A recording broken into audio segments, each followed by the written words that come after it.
Join the Cougar Collective today, your home base for all NIL opportunities, connecting student athletes, fans, and business owners.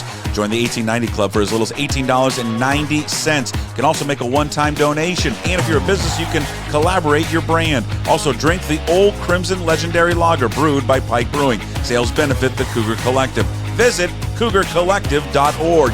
Go Cougs!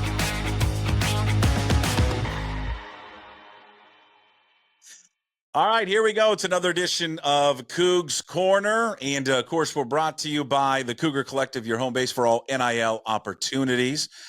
Connecting student athletes, fans, and business owners. Join today, hashtag Mighty by the Many, in supporting student athletes on and off the field. You can join the 1890 Club as little as $18.90 a month, the most accessible route to supporting Cougar NIL growth. You can also make a one-time donation. And also, you can drink the Old Crimson Legendary Lager brewed by Pike Brewing. Sales benefit the Cougar Collective. Visit cougarcollective.org. Also, Flat Stick Pub, Cougar owned and operated. They've got 6 amazing locations across the state: Kirkland, Pioneer Square, South Lake Union, Spokane, Bellingham, and Redmond. They've got you covered. Date night, guys night, ladies night, large group event, great for kids, and of course, great place to watch and celebrate the Cougs. Visit flatstickpub.com, and I'm sure they were celebrating last week a victory over Texas Tech. We're joined by the head coach of Washington State, Jake Dickert. That was a fun one. All right, Puck, it was good feeling now. It was 4 quarters. It was a pretty dominant performance by our team. I mean, great to see our offense evolve and kind of grit one out, and then defense, just really came to play and made a ton of big plays. So it was great to be a part of and a confidence booster for our young team. And I think what everybody appreciated, especially on the day that you guys honored Mike Leach, the late Mike Leach, is that you really aired it out. And and the best way you could honor him is by having your quarterback rush for almost 200 yards. One of the best stories of Coach Leach is when I was with Eric Morris. He talked about, can't remember what Apple Cup it was, but I think it was Holiday. They ran a quarterback draw, first, third down. He ran for like 70 yards. Morris is in the box. It works. I think he breaks his collarbone, and Leach goes crazy. He's like, this is why I never run the quarterback. What the heck you doing? That was a terrible idea. And he just let him have it. And, so I kept that memory of it. So we just ran John about 25 times for 200 yards, and it was just incredible. Some of it scripted, some of it not. But at the end of the day, that's John's strengths, and it was just a really fun thing to see. Just start there. Let's start there with John. I mean, he is, in this offense, and I think anybody that's been watching Cougar football for a long, long time, Jake, the Cougars have never had a guy like this. Not this athletic, not this mobile, that true, dual threat quarterback that a lot of teams and that we're familiar with in college football. You're a defensive guy. What kind of stress does that put on the other team? I think it's everything. When I took over this position, formulating an offense and bringing this style of offense in here, it was, we need to be really multiple at that quarterback position. And, Cam had escape ability, not run ability. John has both, and that run ability is just off the charts on the next level. So, you got to make a decision. Are you going to drop 8 and double Kyle and get in these windows, or are you going to start creeping those safety down because you need the extra safety to stop the quarterback run game? And I thought Ben did a great job of, creating some formations where they had to make a decision, and it was really easy to see. And then we could make some run checks based on what they wanted to do. And John's out there commanding that, the coach to, player communications, helping all that stuff and the looks that we see. So it's a luxury for us, and it's something that the defensives has to look at and say, the true pick your poison. What am I going to do? Because if you just force us to run, we can also run in multiple different ways. And I think that's what helps an offense be balanced. Do you have to rein it in a little bit with him? And just with anybody at that position, just because there could be this tendency to, because he is so dynamic in the ability to run, to not do it too much or to have him protect himself. I mean, he'll lower his shoulder and make some crazy moves and be physical because he's a physical player. He's a big kid. Do you have to warn him a little bit? You and Arbuckle talk to him just a tad about that? That's been the question of the hour, really, the last 4 days. Coach, let's get John sliding. Let's get him down. I did play the quarterback position, Puck. I was so good at quarterback they moved me to wide receiver in college. So I was one of those type of guys. Here's my overall quarterback philosophy, and I've really said this before to a bunch of different people. You have to play to your strengths, all right? And so last year, hey, Cam has to stop scrambling all over the place, or John needs to know when to slide. I'm not a believer in the most important position of all of football, in the guy that makes the most decisions on game day, to ever put doubt in his mind.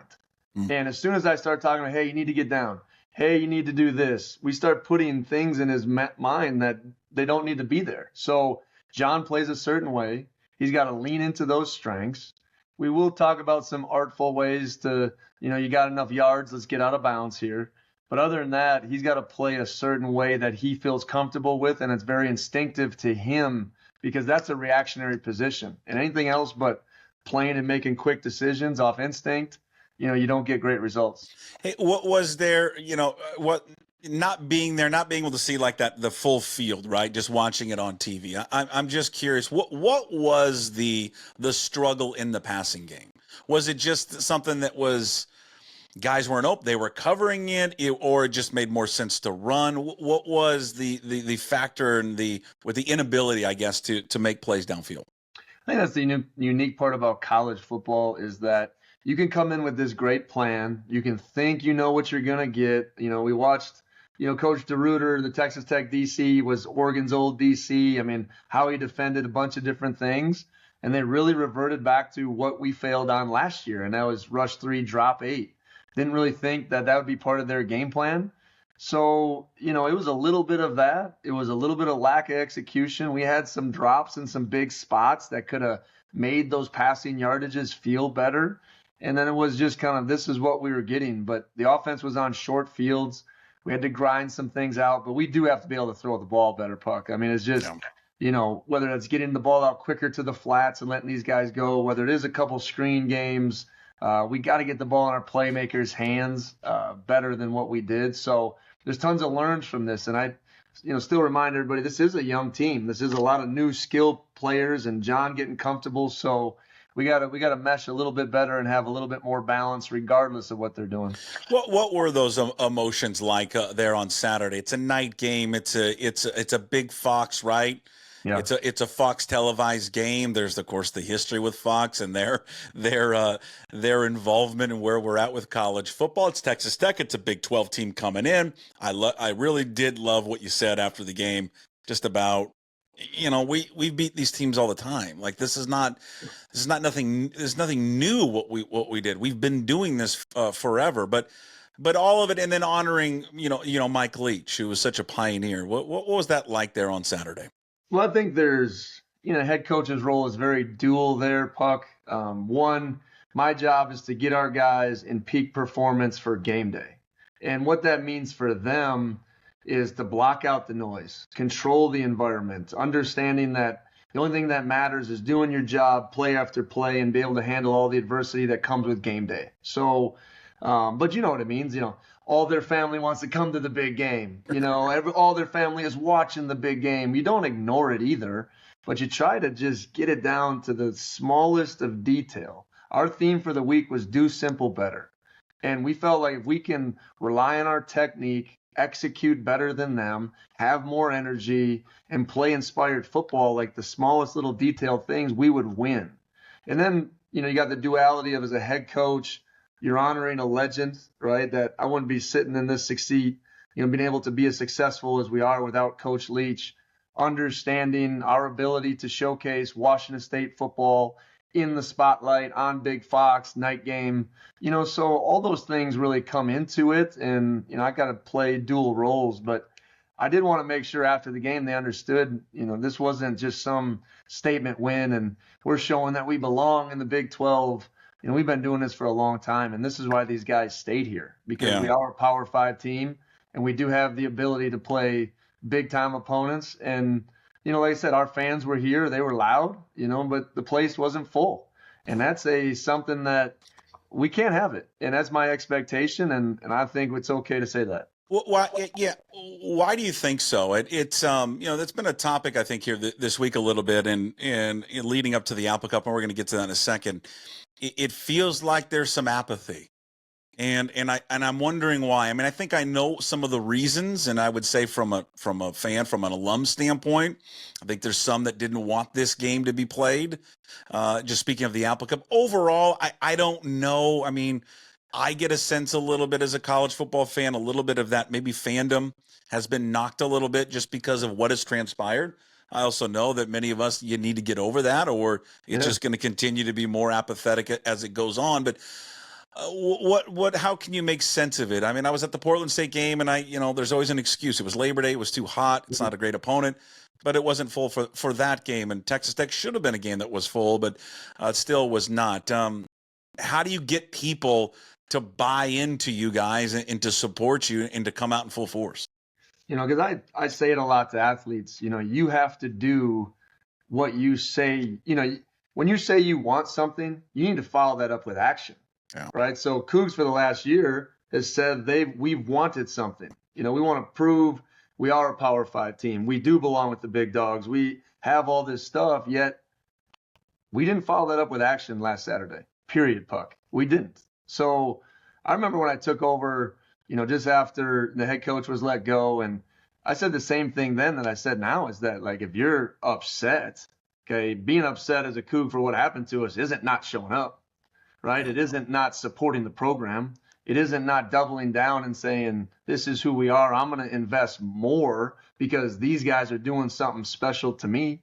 So, that's the part that it's got to be out there. I mean, besides last year at Wisconsin, we haven't had like a Power 5 team come here for a non-conference game, in a long time. And, those are things that we need to get better at doing what we say as a fan base. Are we ready as a fan base? Are we ready as a university, as donors, as boosters, to take our program into the next level of college football? And that is the challenge.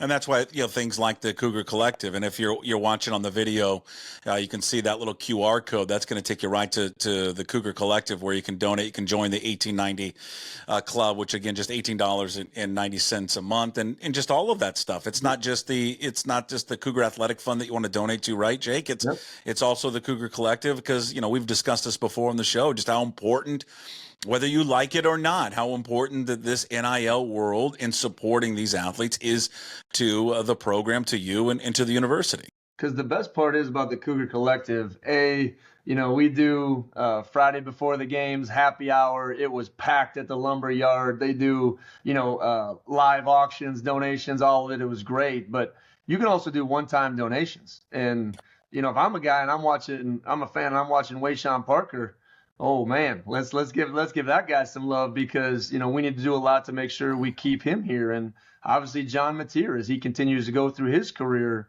people are probably in his DMs as we speak trying to get him different offers. So there's a lot of different ways to contribute.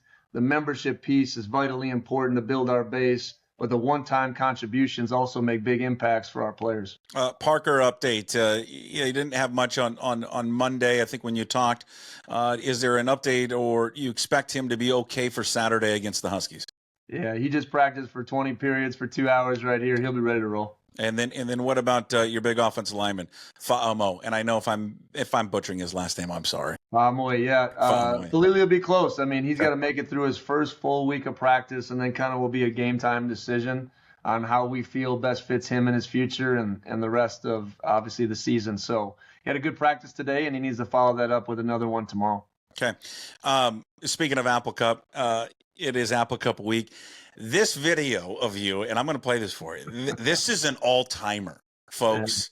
This is from inside the locker room. This is after the Texas Tech win, and I'm sure you've seen it. But I want to play it for those who have yet to see this. Hey, when you wake up, it's Apple Cup week. I mean, I think you were just a tad fired. I assume you've seen the video. Carson is like, you okay with this going out, our creative director? Yeah. And, I'm a fiery guy, Puck. I'm a fiery guy. And sometimes I coach with emotion. And just like I tell the players, like, you got to make sure you're in that right emotional state to be your best. That was after the game, a great celebration. A lot of work went into that win. I lost my voice already at that point. We were dancing around the locker room. I mean, victories in those locker rooms that's the biggest thing you take away that you'll never forget in your life. You'll forget the wins and losses, but those are the moments we talk about with our guys. But I want them to celebrate that win. A lot went into that win, but I also want them to understand this is the 116th Apple Cup. They get to be a part of it, and each team gets its own shot, but only one shot. This isn't basketball. This isn't baseball, right? This isn't soccer or, volleyball. You get one shot at these guys a year, and this is our shot. So that was like midnight in the locker room by the time these 7 p.m. games get done with all these commercials. And I wanted them to know when they woke up and we're on a new mission already, and let's celebrate this win, but wipe it. What's it like this week? I mean, is this number 4 for you? 3? 4, yeah, 4. So it's different. It's in September, early in the season. The weather's not going to be a problem. It's going to be at an NFL stadium. Everything that has transpired here in the last, 12 to 16 months. Does it change it? Does it alter it in your opinion at all? Or how do you view it? Do you view it the same as you have the previous 3? Yeah, I do. I really do. It's, from my seat, Puck, this game needs to be played. And if that's controversial, I don't know it, but it needs to be played. And this is the first one of Big Ten versus Pac-12. Iowa State does it. They do it early in their deal. And, I think that's just going to be the new norm. What a great challenge. Very few times has our program, at least since I've been here, had back-to-back Power 5 teams this early in a season. So it can really springboard what we're trying to do and accomplish, this year. But like I said, the disappointment was that, it was supposed to be here, right? Obviously, I'm excited about the Lumen Field. I'm excited about the opportunity for us to take up half of that stadium. So it's just got to be one of those things where our guys need to understand the importance of it without making it too big, right? You come into a situation like that and if you're playing just with all toughness and no technique, we lose the focus of how we execute and win. So there's that balance. We'll have some of the older guys tell them about it. We'll bring in some guys Friday night to talk about what it means. I tell them I didn't understand the gravity of this game until we hoisted that trophy and brought it back to Pullman. And once you understand it, you know what it means. What did that mean? Go back to that. I think you talked earlier this week just about how, you're looking back in your career and all the wins that one right now stands out as the most impactful. Because there's so much going on at that moment in time, not just for myself, the team, Washington State University as a whole football program, just to see those players at that time with all, the Max Borges and the Abe Lucases and, Jihad Woods, all those guys that just meant so much to our program, go out there and play that way in dominating fashion. I remember sitting in the locker room celebrating, and the equipment guys are like, we got to get these guys off the field. I said, no, we don't. Let them out there. Let them enjoy. Let them be part of that moment, because it just meant everything at that point. I think after that game, I was so exhausted from that 6-week run of being the DC, being the interim head coach, trying to keep everything afloat, that it was just like, and it's one of those things that I was so proud of those players, and we'll never forget it. And then the flood of support that comes with an Apple Cup win, right? From the emails to the text to the just kind of scrolling through Twitter and seeing everyone, how proud they are of, our program and organization. So you start to understand what it means to people and how the pride that they carry when we win that football game. You don't want it to be the case, but do you think, we talked about the apathy, a little bit before, how there is some of it out there. Do you think, a win like this, a win, maybe some fans are just needing that spark, and then that spark could be Saturday? Yeah, I think so. Not that we carry the weight of that into this game, but we understand what can propel from this. More importantly for us, it means, we have 2 Power 4 wins. We're 3-0 at that time, and we're excited about continuing to grow as a football team. So what an opportunity to be part of something, I think, that we're building. We've always talked about year 3, Puck. This is our team. This is our mentality. These are our kids. We've recruited 95% of these guys. So I think a win like that can really validate where we're at as a program. I really do. How do you encourage fans to get out there? I mean, I think the last check was something like 37,000 tickets have been sold. I don't really know how many of those are Cougar tickets or fans. I would assume, majority, at least, probably more than half are going to be from Washington fans just because it's in Seattle. But it could be just a tough atmosphere if it's only half full. And how do you encourage fans to get out there? Like if there's talk to them right now. I mean, you coach, you like to give these speeches, you're losing your mind, you're losing your voice in the locker room. I mean, if you're talking to fans right now, what would you say to them to get them out there to get tickets for Saturday? Yeah, we need you. I mean, that's the bottom line is we need you. There's no other way around it. When, we're going to work noise in practice tomorrow just in case it gets loud. They need to be working noise in practice because it's going to be loud. We need to create an edge. And that's part about filling up Gisa Field on Saturdays. We got to create an edge because the margins for victory in everything you do at this level is so small. And the fact that your fans can make an impact on the performance. I mean, Texas Tech had 5 false starts. That stuff doesn't just happen. So any edge that you can possibly generate, you can make a difference. Yes, one person, you can make a difference in this football game and also send a message to our guys, right? We love that you stayed here. We appreciate that you stayed here, right? Because they could have done a million different things, Puck. Right? That's my biggest thing about that investment piece, right? Show these guys that they matter to you. And you do that by showing up and investing in our program. And again, as we mentioned before, you can always invest there. On the video, there's the QR code for the Cougar Collective, and you can make a one-time donation, and you can join the 1890 Club there for $18.90, Cougar Collective. And, of course, Flat Stick Pub bring you Cougs Corner. And this week we're talking with Jake Dickert.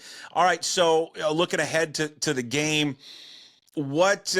how similar do they look to what you saw last year with Arizona? I would assume Jed Fish hasn't unveiled the entire playbook in the first 2 games against, the 2 opponents that they had. Obviously, you want to keep stuff, close to the vest, Weber State and Eastern Michigan.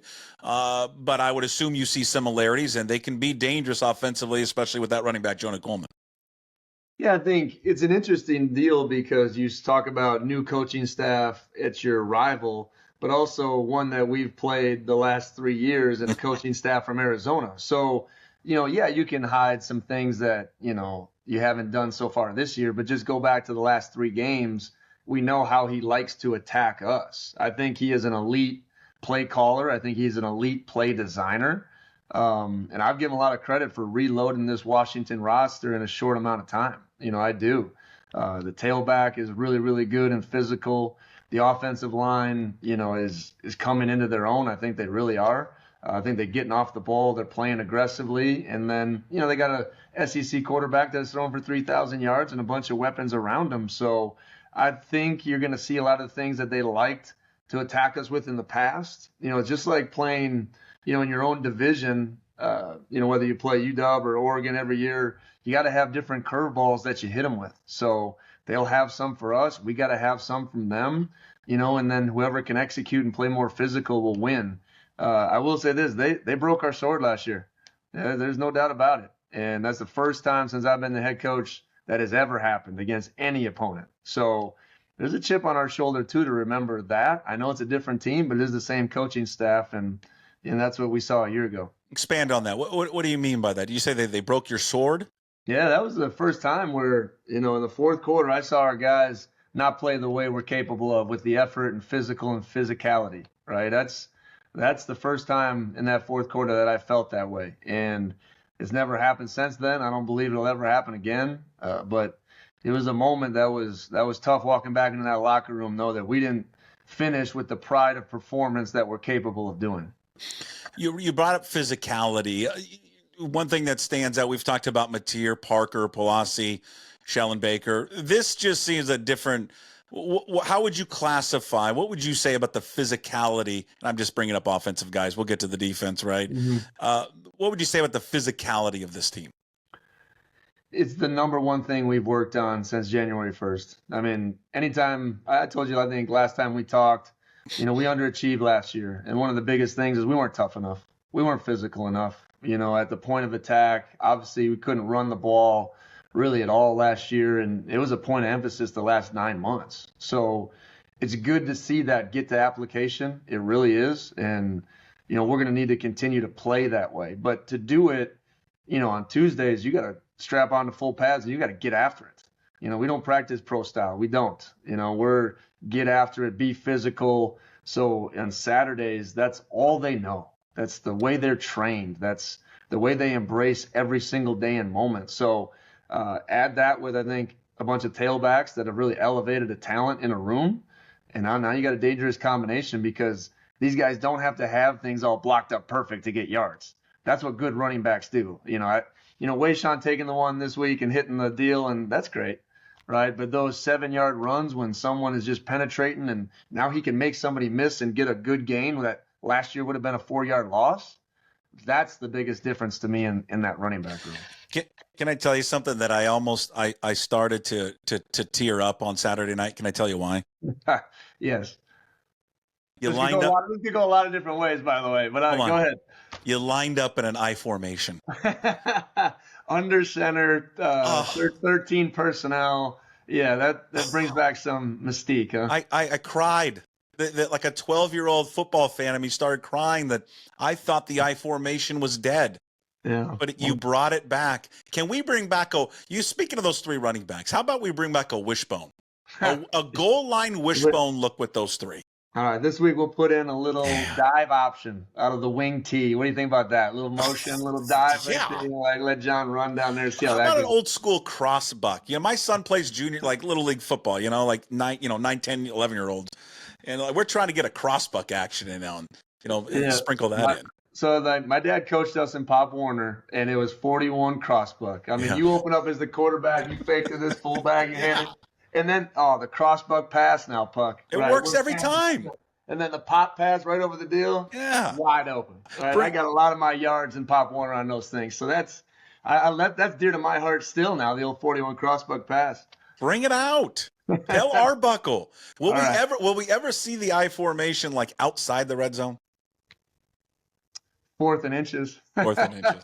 It was great. That's about it. We took a 4th and 1 sneak. That's the only other way. So yeah, that's true. That was good. You know, because we're pushing the limits there. Well, it's one of those things, though. I've always wondered that, though. You know, from just a philosophy standpoint, offensively and defensively. I always thought, hey, everyone spreads it out now. Everyone's in the shotgun, and it doesn't whatever level of football that you watch and all that.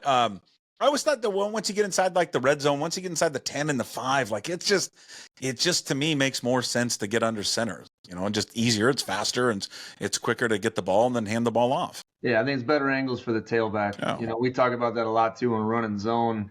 We actually like running it out of pistol, right? It's more of eye-ish, so that tailback has better vision. So we've dabbled in it. I mean, I experienced it a lot at Wyoming when I was there. So that is. I don't know, a short week to prepare for that type of stuff is very challenging. So I know what you're talking about. Yeah.